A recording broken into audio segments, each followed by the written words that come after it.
भाई हम हिंदुस्तानियों को बतियाना बड़ा पसंद है। बंगाली में अड्डा, उड़िया में खोटी, कन्नड़ा में हरटे और हिंदी में पुलियाबाजी। इस कला के लिए हमारी हर भाषा में एक शब्द है। तो प्रणय और मैं तो अक्सर मिलकर पुलियाबाजी करते ही रहते हैं। हमने सोचा कि आपको भी इसमें शामिल कर लिया जाए। तो आइए प्रणय और सौरभ के साथ करते हैं पुलियाबाजी। प्रणय, क्या हाल है? बस सौरभ मजे में। वैसे 150 एपिसोड हो गए अपने। क्या इतनी जल्दी 150 पे हम आ गए? क्या बात है। हाँ, यस, 150 कंप्लीटेड। चलो, ये तो लैंडमार्क है भाई। हाँ बिल्कुल सौरभ। पर वैसे आज के एपिसोड के लिए मुझे आपसे पूछना था, अभी कुछ दिनों पहले पीएम ने एक स्टेटमेंट किया था रेवड़ी कल्चर के बारे में, तो रेवड़ी बांटना वगैरह। तो ये मुझे तो कंटेक्स्ट समझ में नहीं आया, संदर्भ क्या है इसका? ये रेवड़ी बांटना फ्रीबीज मतलब सब्सिडी और मुफ्त की जो चीजें देती है सरकार, उससे कैसे जुड़ा हुआ है? तो ये बड़ी नॉर्थ इंडियन सी चीज है। मतलब वहां पे काफी सारे फेस्टिवल्स में, मुझे पता नहीं गुजरात में होता है कि नहीं, पर नॉर्थ में लोहड़ी वगैरह जितने भी हमारे फेस्टिवल होते हैं उसमें रेवड़ियां बांटने का काफी कल्चर है। तो ऑब्वियसली आप रेवड़ियां खूब बांटते हैं और उसके ऊपर कोई ऐसी खुली बांटी जाती है ना, जिसको बोलते हैं, ऐसे नाप तोल के नहीं बांटते हैं। तो ये थोड़ा सा मुहावरा बट गया कि कोई अगर फ्री की चीज बट रही होती है ना, तो अरे रेवड़ियां बांट रहे हो क्या टाइप से लोग बोलते हैं। तो इसमें मतलब मैं बोलूंगा कि मैं काफी इम्प्रेस्ड हूँ प्रधानमंत्री के पॉलिटिकल एक्यूमेन से भी। मतलब वो ऑब्वियसली उनका राजनीतिक जो मैसेजिंग है वो तो जबरदस्त है कि ये जितना मुझे समझ में आता है काफी आम आदमी पार्टी को टारगेट करके इनका कमेंट है। और आम आदमी पार्टी दिल्ली और पंजाब वगैरह में अभी ज्यादा है, तो उसी जगह के मुहावरे को यूज करके उन्होंने उस पार्टी के ऊपर अटैक किया है ना। तो ये काफी सोचा समझा, ऐसा नहीं है कि कोई ऑफ हैंड कमेंट है। मेरे ख्याल से काफी सोच समझ के उन्होंने कमेंट यूज किया है, क्योंकि उनको आम आदमी पार्टी का पोजीशनिंग काफी फ्रीबी से रिलेटेड है कि हम आपको ये भी दे देंगे, ये भी दे देंगे, ये भी दे देंगे। उस चीज से कंपटीशन करने की बजाय उस प्रीमाइस जो है कि देना चाहिए भी कि नहीं, उस चीज को क्वेश्चन कर रहे हैं ताकि ये होड़ नहीं लग जाए, अच्छा तुम इतना दे रहे हो तो मैं भी इतना दूंगा। तो मुझे लगता है ये एक प्रीएम्प्टिव चीज है कि ये चीज के ऊपर ही किस तरह से अटैक किया जाए कि देना चाहिए भी कि नहीं, रादर देन कि भाई आपस में कंपटीशन हो कि वो इतना दे रहे हैं तो मैं उतना +1 दे रहा हूँ।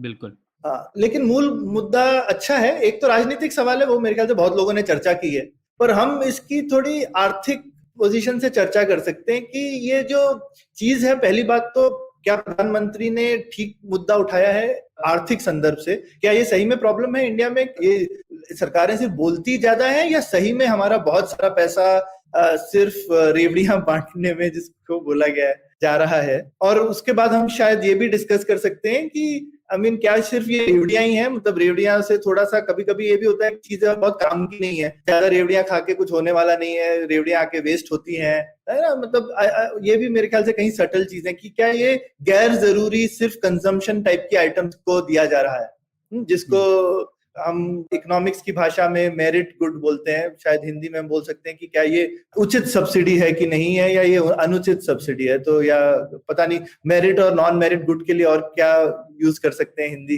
प्रणय, सोचा है क्या तुमने? हाँ, नहीं, योग्य। योग्य शायद बेटर वर्ड है, क्योंकि हम उसकी गुणवत्ता की बात कर रहे हैं कि जो चीज दी जा रही है उसकी क्वालिटी कैसी है, गुणवत्ता कैसी है। तो शायद योग्य और अयोग्य सब्सिडी ठीक वर्ड है बोलने के लिए। तो बताओ, पहले मोटे नंबर्स से शुरू करते हैं, क्या है सच्चाई? हाँ, तो सौरभ, इसके लिए डॉक्टर गोविंद राव और सुदीप्तो मंडल, इन लोगों ने रिसर्च की थी। फर्स्ट पेपर था 1991 में। तो ये काफी लैंडमार्क पेपर था, क्योंकि पहली बार किसी ने भारत की सरकार कितनी सब्सिडी देती है उसका पूरा मूल्यांकन किया था। तो वो है, और उसके बाद वो स्टडी कुछ और पब्लिक फाइनेंस स्पेशलिस्ट ने रेप्लिकेट किया, तो हमें और नंबर्स पता है कि वो कैसे बदला हुआ है 1991 से लेके अभी 2015-16 तक। तो मोटा नंबर यह है कि सब्सिडी सच में प्रॉब्लम है भारत में, क्योंकि आप देखें तो जैसा कि हम लोगों ने बहुत बार पहले भी डिस्कस किया है, भारत की जो अर्थव्यवस्था है उसका रफली 1/4 हिस्सा सरकारी एक्सपेंडिचर से बनता है ना। तो 25% ऑफ जीडीपी। तो उस 1/4 हिस्सा मतलब 25% जीडीपी में से जो 6% जीडीपी है वो सीधा सीधा अयोग्य सब्सिडी के ऊपर जा रहा है, मतलब फ्री सब्सिडी के ऊपर। तो आप देख सकते हैं, कंपैरिजन के लिए हमारा डिफेंस एक्सपेंडिचर स्पेंड 2% जीडीपी का है। मतलब हम जितना हर साल डिफेंस पे स्पेंड कर रहे हैं उसका 3 गुना हम लोग अयोग्य सब्सिडी पे स्पेंड कर रहे हैं। तो ये सच में प्रॉब्लम तो है। इसमें योग्य सब्सिडी नहीं है, जिसको शायद एजुकेशन और हेल्थ को तुम योग्य सब्सिडी में काउंट करते होगे शायद। बिल्कुल बिल्कुल। तो अब मैं सब्सिडी की हम लोग थोड़ी परिभाषा ही समझ लेते हैं और फिर आ जाते हैं मेरिट नॉन मेरिट पे क्या है ना। तो सब्सिडी कैलकुलेट करने के बहुत तरीके हैं सौरभ, आप ये भी समझ सकते हैं जैसे कि अगर कोई टैक्स कंसेशन देती है, जैसे आप कंपनी एस्टेब्लिश कर रहे हैं और अगर आपको कर्नाटक सरकार बोलती है कि आपको कुछ रिबेट मिलेगा इसके ऊपर, तो हम लोग कह सकते हैं ये भी एक सब्सिडी है, एक तरह की सब्सिडी हुई। बिल्कुल। फिर जो सरकार फ्री में पावर सब्सिडी दे देती है कि एग्रीकल्चर को कोई पावर नहीं है, वो भी सब्सिडी कह सकते हैं। तो कई सारी डेफिनेशन है, तो इसे कैलकुलेट करना थोड़ा मुश्किल है। तो इन लोगों ने इस पेपर में क्या किया था मैं बताता हूँ, और शायद वो एक अच्छा तरीका है समझने का सब्सिडी का। तो जनरली सब्सिडी सरकार जब भी कुछ खर्चा करती है सौरभ बजट में, तो 3 हिस्सों में बांटते हैं उन खर्चों को। एक होता है एडमिनिस्ट्रेटिव सर्विसेज, मतलब क्या बोलते हैं, प्रशासनिक सेवाएं। तो जैसे कह सकते हैं आप जो खर्चा सरकार खुद के ऊपर करती है, मतलब सैलरीज वगैरह पे, construction of offices, stationery, transport, whatever. हाँ, और ये तो सब जगहों में होगा, लेकिन ये किन चीजों पे खर्च करती है वो आपने बताया, लेकिन किन क्षेत्रों में करती है, मतलब जैसे लॉ एंड ऑर्डर, पुलिस, है ना, ये सब जनरल एडमिनिस्ट्रेटिव खर्च है, मतलब सरकार की जो सर्विसेज हैं, प्रशासनिक सेवाएं, उन पे वो एक चीज होती है। दूसरा होता है सोशल सर्विसेज, मतलब सामाजिक सेवाएं, तो ये आप कह सकते हैं हेल्थ, एजुकेशन वगैरह, ये सब चीजें सोशल सर्विस। और तीसरा होता है इकोनॉमिक सर्विसेज, मतलब इंडस्ट्री रन कर रही है सरकार, इलेक्ट्रिसिटी, एग्रीकल्चर, इंडस्ट्रियल, तो ये हो जाता है आर्थिक सेवाएं। तो अगर हम लोग को सब्सिडी की परिभाषा में आना है, तो सबसे पहले ये लोग क्या करते हैं कि एडमिनिस्ट्रेटिव सर्विसेज निकाल देते हैं, क्योंकि जैसे सरकार कोई पुलिस सर्विसेज दे रही है तो उसके ऊपर हम लोग सब्सिडी तो नहीं कैलकुलेट कर सकते हैं ना, क्योंकि और कोई तो प्रोवाइड नहीं कर सकता उसको, यार नहीं करना भी नहीं चाहिए। तो वो लोग क्या कहते हैं कि सब्सिडीज को हम लोग इस तरीके से परिभाषित कर सकते हैं कि अगर किसी सामाजिक या आर्थिक विषय पर सरकार की जो लागत है उसका भरपाया नहीं होता है, तो उसे हम लोग सब्सिडी कहते हैं। तो इसे इंग्लिश में कह सकते हैं unrecovered cost on social and economic services is equal to subsidies, है ना। तो ये अच्छा परिभाषा है इससे, क्योंकि हम लोग समझ सकते हैं कि किसी भी क्षेत्र में आप गवर्नमेंट का बजट देख लीजिए, जैसे सिंचाई ले लीजिए, तो सिंचाई में सरकार ने कितना खर्च किया, उसका कैपिटल कितना बना, डेप्रिसिएशन वगैरह, इंटरेस्ट रेट, सब कुछ सब्ट्रैक्ट वगैरह करके, और फिर उससे रेवेन्यू कितना मिला वो भी उसके सब्ट्रैक्ट करके जो डिफरेंस आया उससे हम लोग पता कर सकते हैं कि कितनी सब्सिडी है। तो ये डेफिनेशन मान के हम लोग आगे बढ़ते हैं। तो इनमें वो लोग एक और चीज निकाल देते हैं, वो चीज जैसे जो डायरेक्ट ट्रांसफर्स हैं, तो जिसमें अगर सरकार कुछ सर्विस नहीं दे रही है लेकिन डायरेक्ट ट्रांसफर दे रही है, जैसे पीएम किसान हो गया या एनआरईजीएस हो गया, या फिर जो मैंने उदाहरण दिया आपको, अगर इंडस्ट्री बना रही है और सरकार ने कुछ रिबेट दिया, हाँ, वो डायरेक्ट ट्रांसफर है, वो कोई सरकार कोई सर्विस नहीं दे रही है जिसके एवज में कलेक्ट करना था पैसा और वो कम कलेक्ट कर रही है ना, तो उसको भी हम लोग निकाल सकते हैं। तो किसी सर्विस प्रोवाइड किया है या गुड प्रोवाइड किया है और उसके रिटर्न में सरकार ने कम पैसे लिए लागत के कंपैरिजन में, तो उसे सब्सिडी कहेंगे, है ना। तो इस परिभाषा से हम लोगों को पता पड़ गया कि सब्सिडी क्या है ना। तो अब सब्सिडी में दो टाइप के सब्सिडी भी होते हैं सौरभ। एक तो हम लोगों ने बोला जो गुणवत्ता है, किस चीज को सरकार दे रही है और कम लागत पे दे रही है, उससे कहते हैं मेरिट और नॉन मेरिट। तो मेरिट, और ये सौरभ थोड़ा इसका कॉन्टेक्सचुअल है, ये मतलब जो यूरोप में मेरिट होगा वो शायद भारत में नहीं होगा, है ना। तो डिपेंड करता है कि हमारा समाज और हमारी जो कैपेसिटी है, हमारी जो आय है, उसके बिना पर हम लोग डिसाइड कर सकते हैं कि हमारे लिए मेरिट और नॉन मेरिट क्या है। और जनरली हम लोग इकोनॉमिक्स थियरी से भी पता कर सकते हैं। कुछ चीजें होती है ऐसे पब्लिक गुड्स, मतलब जो ऐसी चीजें हैं जिसको खुद ना तो हम लोग किसी को एक्सक्लूड कर सकते हैं, ना तो वो राइवलरस होती है, तो जैसे डिफेंस, लॉ एंड ऑर्डर वगैरह। तो इन सब चीजों को, जैसे सड़क पे चलना, अच्छी सड़कें जो है सबके लिए हैं, बिल्कुल। तो इन सब चीजों पे जो स्पेंड होता है उसे जनरली ऐसे मेरिट गुड कहते हैं। तो ब्रॉडली हम लोग 3-4 चीजें देख सकते हैं जो मेरिट होती है। एक होता है फूड, ये रिसर्च के आधार पर मैं बोल रहा हूँ, फूड सब्सिडी जो होती है, education, health, water supply and sanitation, ये एकदम कोर चीजें हैं जो हम लोग कह सकते हैं कि वो मेरिट गुड्स है, क्योंकि इनमें एक मिक्स है, एक पब्लिक गुड्स भी है कुछ, और या फिर कुछ ऐसी भी चीजें हैं जो बहुत ही जरूरी है और जिनका फायदा ना सिर्फ जिसको जो लाभदायी है उसे होता है, बल्कि पूरे समाज को होता है। जैसे एजुकेशन, हम इसीलिए कहते हैं ना, एक्सटर्नैलिटी है वो। तो अगर एक समाज में लोग ज्यादा एजुकेटेड हो तो उनका फायदा सिर्फ जो फ्री एजुकेशन मिल रहा है उसे नहीं होता, बल्कि पूरे समाज को होता है। ऐसे इसीलिए उसे एक्सटर्नैलिटी कहते हैं। तो पब्लिक गुड्स, एक्सटर्नैलिटी वगैरह गुड्स या सर्विसेज में ज्यादा है, उन्हें हम लोग कह सकते हैं वो मेरिट गुड्स है। और ये कह सकते हैं कि उन पर अगर सरकार सब्सिडी देती है तो ठीक है, लाजमी है, वाजिब है। लेकिन ऐसी कई चीजें हैं जिन पे ये गेन्स नहीं होते हैं, जहाँ एक्सटर्नैलिटी बहुत कम होती है या पब्लिक गुड्स नहीं होते हैं, लेकिन उन पे भी अगर सरकार सब्सिडी दे तो उसे नॉन मेरिट सब्सिडी कहते हैं। बिल्कुल। अब यहाँ पे ही है, मतलब मेरे को लगता है, लेकिन अब ग्रे एरिया पे आते हैं, क्योंकि ये तो किताब में बहुत अच्छा लगता है, जैसा तुमने बोला कि अगर ये यूरोप है और हिंदुस्तान है, इसी में फर्क है। और फटाफट जरा मुद्दे की बातों पे आ जाते हैं कि कहाँ कहाँ पे कंट्रोवर्सी है, ठीक है। तो और इसमें एक और भी चीज बोल सकते हैं। अब जैसे तुमने बोला राइट कि सब्सिडी में डायरेक्ट ट्रांसफर नहीं आते हैं। अब जैसे सरकार ने एलपीजी पे सब्सिडी बंद करके उसको डायरेक्ट ट्रांसफर कर दिया। अब वो खर्चा तो सरकार का उतना ही है और वो हैवी एलपीजी की सब्सिडी, लेकिन अब वो काउंट नहीं होगी इस एनालिसिस में, क्योंकि सरकार ने पैसे डायरेक्टली आदमी को देने शुरू कर दिए और बोल रहे हैं कि भाई आपके अकाउंट में पहुंच जाएंगे और आप खरीदो डायरेक्टली। ये मुझे लगता है थोड़ा सा हमको काउंट तो फिर भी करना चाहिए, है तो वो एलपीजी की सब्सिडी ना, ठीक है। तो ये एक तरह से मुझे कभी कभी ऐसा लगता है कि ये सरकार ने ये टाइप की, क्योंकि कैलकुलेशन है तो कैलकुलेशन के हिसाब से नीति चेंज कर दी ताकि वो सब्सिडी में काउंट ना हो, ठीक है। तो ऐसा लगता है एटलीस्ट सुनने में।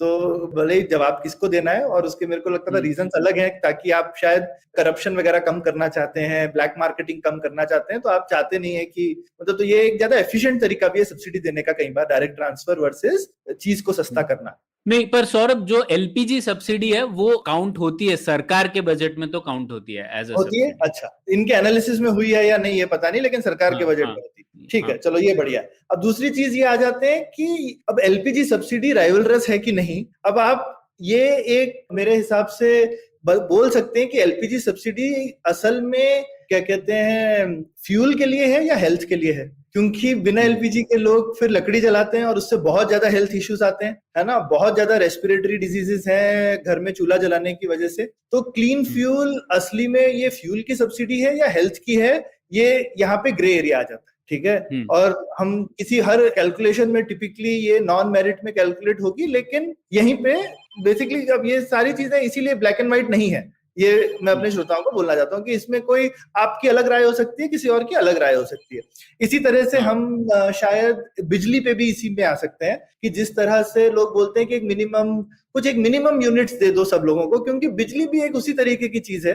अगर आपके पास बिल्कुल ही शायद बिजली नहीं है तो आपके जिसको बोलते हैं हेल्थ वगैरह पे असर पड़ सकता है ना, क्योंकि आप घर में एक क्या कहते हैं ऑल आउट तक नहीं जला सकते, आप अपना फोन नहीं चार्ज कर सकते, तो आप एक इकोनॉमिक कंट्रीब्यूटिंग सिटीजन नहीं बन सकते। तो जिसको हम बोलते हैं कि काफी सारी एक्सटर्नैलिटी होती है एक मिनिमम सोसाइटी में जुड़ने की। लेकिन इस तरह का थोड़ा ये लेकिन स्लिपरी स्लोप भी है। फाइनली आप बोलेंगे कि हर अच्छी चीज रहने की जो है इंसान को बेहतर बनाती है, वो आपको एक बेहतर नागरिक बनाएगी, तो सभी चीजें मेरिट है। तो अब ये थोड़ा सा मेरे को लगता है कि यहीं पर जो है आपकी समझ है कि आप कितना करना चाहते हैं, पर ये ब्लैक एंड व्हाइट नहीं है कि कौन सी सब्सिडी रेवड़ी है और कौन सी नहीं है। ये बहुत क्लियर कट आंसर इन चीजों का है नहीं। हाँ, लेकिन सौरभ, इसमें एक चीज मैं बताना चाहूंगा, ऐसा तो है, हाँ, मतलब कई चीजें जो हमें चाहिए वो अच्छी है। मैं भी बोल सकता हूँ कि आज की दुनिया में कंप्यूटर ना हो तो क्या है, मतलब बिल्कुल, या इंटरनेट हो तो ना। तो सवाल ये है कि हम लोग शायद मान भी ले कि ये ठीक है, जरूरी है आज की दुनिया में, लेकिन डिफरेंस ये है कि अब प्रॉब्लम अगर ये है तो सॉल्यूशन अलग चीजें हो सकती है ना। सॉल्यूशन ये हो सकता है कि सरकार सीधे आपको पैसे दे दे, या फिर आपके जेब में ज्यादा पैसे डाल दे सरकार। फिर आप बता सकते हैं, आप डिटरमिन कर सकते हैं कि आपको लैपटॉप चाहिए या आपको साइकिल चाहिए या आपको एलपीजी चाहिए, है ना। ये एक मुद्दा है। और दूसरी वर्सेस अगर सरकार खुद तय करे कि ये चीज जरूरी है और मैं सिर्फ इसे सब्सिडाइज करूंगा, सरकार इस तरीके से चूज करे किसी चीज को जिसे सब्सिडी देना है, तो उसके बहुत मतलब अनइंटेंडेड कंसिक्वेंसेस हो सकते हैं। जैसे 2 उदाहरण देता हूं। एक तो आपने जैसे इलेक्ट्रिसिटी की बात की, तो हमें पता है कि फ्री इलेक्ट्रिसिटी पंजाब में देने की वजह से क्या हालत हुई है वहां पे, है ना। क्यों फ्री इलेक्ट्रिसिटी से सिर्फ इलेक्ट्रिसिटी का ओवर कंजम्पशन हो जाता है ग्राउंड वाटर में, और ग्राउंड वाटर की वजह से तो इकोलॉजिकल क्राइसिस हो गई। अब दूसरा एक और एग्जांपल देना फर्टिलाइजर का, केंद्र सरकार की जो सबसे 3 बड़ी सब्सिडी है उनमें फूड, फर्टिलाइजर, पेट्रोलियम, ये 3 सब्सिडी होती है। तो फर्टिलाइजर सब्सिडी की वजह से भी आपको पता ही है क्या हुआ कि यूरिया का कंजम्पशन बढ़ गया क्योंकि वो सब्सिडाइज थी। फिर क्योंकि वो सब्सिडाइज्ड है, लोग ये भी कहने लगे यूरिया बहुत ही लाजवाब चीज है, उसका प्रयोग पेंट और अलग अलग इंडस्ट्री में भी हो सकता है। दूध बनाने के लिए यूज करते हैं। हाँ, तो लोग बोलने लगे कि भाई मैं फार्मर हूं और मुझे यूरिया दे दो, और वो अलग इंडस्ट्री में यूज हो। तो आप देख रहे हैं मतलब एक चीज को सब्सिडाइज करने की वजह से उसका कितना मतलब नेगेटिव परिणाम हो सकता है अलग अलग सेक्टर्स में। तो ये जरूरी है कि हम लोग थोड़ा सेंसिटिव रहे कि हाँ प्रॉब्लम हो सकता है, मैं मानता हूं शायद आज की दुनिया में लैपटॉप जरूरी है, लेकिन इसका सोल्यूशन ये नहीं है कि मैं सरकार आपको लैपटॉप ही दे। सरकार आपको पैसे अगर किसी ना किसी तरीके से दे, या इकोनॉमिक ग्रोथ से दे, या फिर डायरेक्ट जो गरीब लोग हैं उन्हें ट्रांसफर कर दे, वो बेहतर सोल्यूशन होगा, बजाय इसके कि हम लोग हर चीज के लिए एक डायरेक्ट सब्सिडी ढूंढे। उससे कई अलग नेगेटिव परिणाम हो सकते हैं जो एक डायरेक्ट ट्रांसफर में नहीं हो। बिल्कुल। और इसमें एक वो जो ओवरऑल नंबर है वो लोगों को ध्यान रखने की जरूरत है। पहले तो जैसा तुमने बोला 6% ऑफ जीडीपी और 25% ऑफ जीडीपी सरकार का खर्चा, यानी 1/4 सरकार का खर्चा सब्सिडी है। तो ये खुद ही बहुत ही बड़ा नंबर है। 1/4 सरकार का नॉन मेरिट सब्सिडी है। नॉन मेरिट, हाँ, इसमें मेरिट सब्सिडी नहीं है। तो नॉन मेरिट सब्सिडी में 1/4 पैसा जा रहा है। तो ये खुद ही मतलब थोड़ा चौंकाने वाला नंबर है। और हमको एज ए सोसाइटी डिसाइड करना है कि भाई हम कितना पैसा सिर्फ सरकार का खर्चे का सिर्फ दे सकते हैं ऐसे ही, या हमको सरकार चलाने में खर्च करना चाहिए। हम सरकार ढंग से चलाते नहीं है, ना हमारे पास ठीक से कोर्ट्स हैं, ना पुलिस है, ना डिफेंस ठीक से है, और फिर ये हमको करना चाहिए कि नहीं। तो पैसे तो भाई मनमोहन सिंह जी ने भी जैसा बोला था, भाई पेड़ पे नहीं उगते हैं, तो हमको देखना पड़ेगा इतने पैसे हैं तो कहाँ खर्च किए जाएं। दूसरी ये चीज है ये अफोर्डेबिलिटी की। दूसरा, जैसा अजय शाह का बहुत ही अच्छा नंबर है और विजय केलकर जी का, राइट, कि सरकार 1 रुपया जो खर्च करती है उसके पीछे 4 रुपए खर्च होते हैं। हाँ, 3 भारत के केस में अभी 3 है। MCPF, marginal cost of public. तो भाई कोई भी चीज सरकार से लेना बहुत महंगा काम है। हाँ। तो कोई चीज अगर मिल रही है तो हमको सोचना चाहिए कि सरकारी खर्च करें या किसी और तरह से इस चीज का भरपाई हम कर सकते हैं। तो सरकार से जितना कम हम खर्चा करें हमारे लिए अच्छा। फाइनली हमारा ही पैसा खर्च कर रही है सरकार। हमारे ये भले में है कि हम सरकार से कम पैसा खर्च करवाएं, वरना ये नुकसान की चीज है हमारे लिए कि भैया हर 1 रुपए पे 3 रुपया और ऊपर से खर्च हो जाता है फालतू, है ना।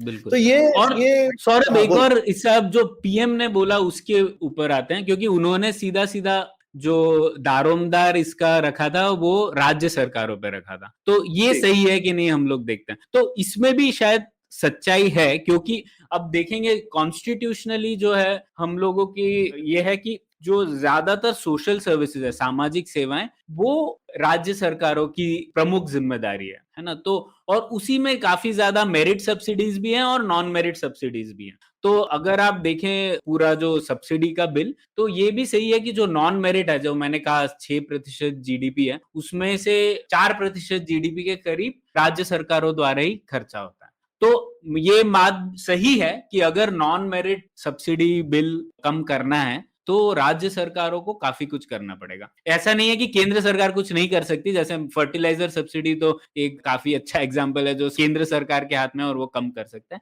लेकिन हाँ, राज्य सरकारों को काफी कुछ करना पड़ेगा अगर नॉन मेरिट सब्सिडीज घटानी है तो।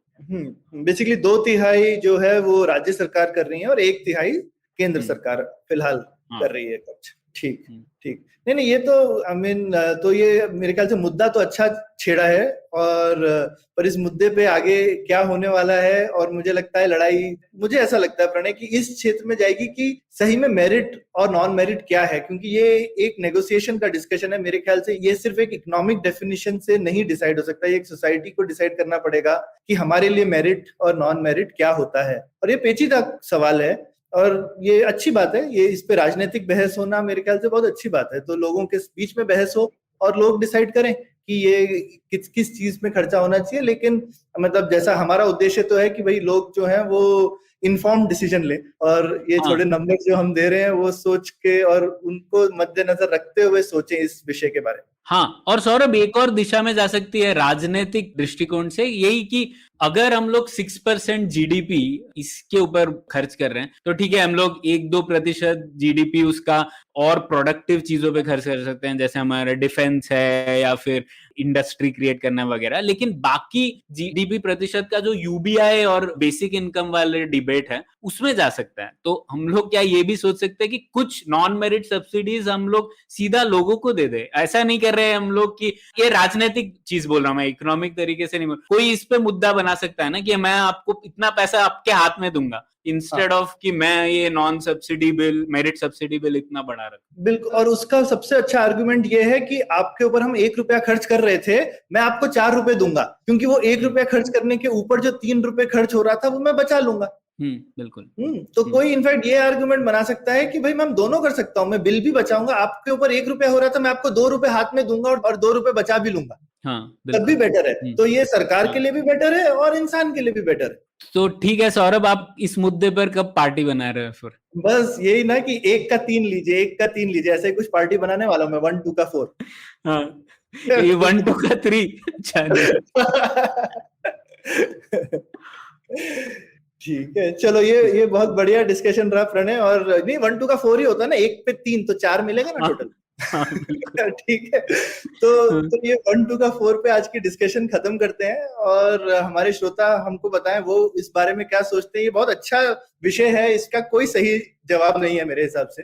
तो आप बताइए, आप क्या इसके बारे में सोचते हैं? पैसा कितना खर्च करना चाहिए, कैसे खर्च करना चाहिए, किन चीजों पे खर्च करना चाहिए? सारी चीजें ओपन है। इन चीजों पे आप नियर फ्यूचर में वोट भी देंगे, पर उससे पहले कमेंट कीजिए। धन्यवाद। Thank you. उम्मीद है आपको भी मजा आया। यह पॉडकास्ट संभव हो पाया है तक्षशिला इंस्टीट्यूशन के सपोर्ट के कारण। तक्षशिला पब्लिक पॉलिसी में शिक्षा और अनुसंधान के लिए स्थापित एक स्वतंत्र संस्था है। आप दुनिया के किसी भी कोने में हो, आपकी उम्र कुछ भी हो, अगर आप पब्लिक पॉलिसी, विदेश नीति या टेक्नोलॉजी गवर्नेंस में रुचि रखते हैं तो तक्षशिला की वेबसाइट takshashila.org.in पर उनके कोर्सेज को जरूर चेक कीजिए। और अगर आप पुलियाबाजी में शामिल होना चाहते हैं तो हमसे कनेक्ट कीजिए puliyabazi@gmail.com पर या फिर @puliyabazi ट्विटर पर। शुक्रिया।